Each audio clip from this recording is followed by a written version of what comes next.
বরাতের কোনো আমল আছে কিনা, শবে বরাতের রোজা ও নামাজের নিয়ম কি? সবচেয়ে বহুল জিজ্ঞাসিত প্রশ্ন এখনকার। শবে বরাত আসছে, যেটাকে আসলে হাদিসের ভাষ্যে বলা হয়েছে মধ্য শাবানের রাত, শবে বরাত না, এটার হাদিসের ভাষ্যের নাম কি? মধ্য শাবানের রাত।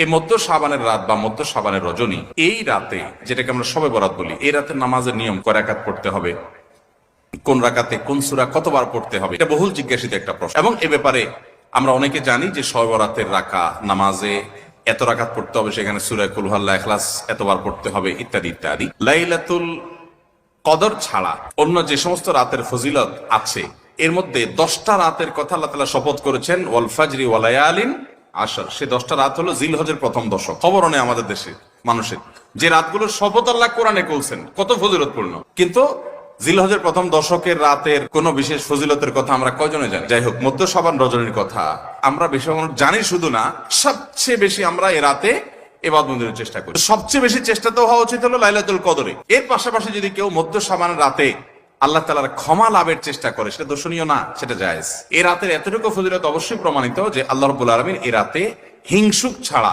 মুশরিক ছাড়া বাকি মানুষগুলোকে সাধারণ ক্ষমা ঘোষণা করেন। অতএব এই রাতের একেবারে কোনোই ফজিলত নেই, ব্যাপারটা সেরকম না। বিভিন্ন হাদিসের আলোকে এটুকু অন্তত সাব্যস্ত হয় যে আল্লাহ তাআলা হিংসুক এবং আপনার মুশরিক ছাড়া, মানুষের পিছিয়ে লাগে শত্রুতা, এই মানুষরা বাকি মানুষ থেকে মাফ করে। তাহলে মধ্য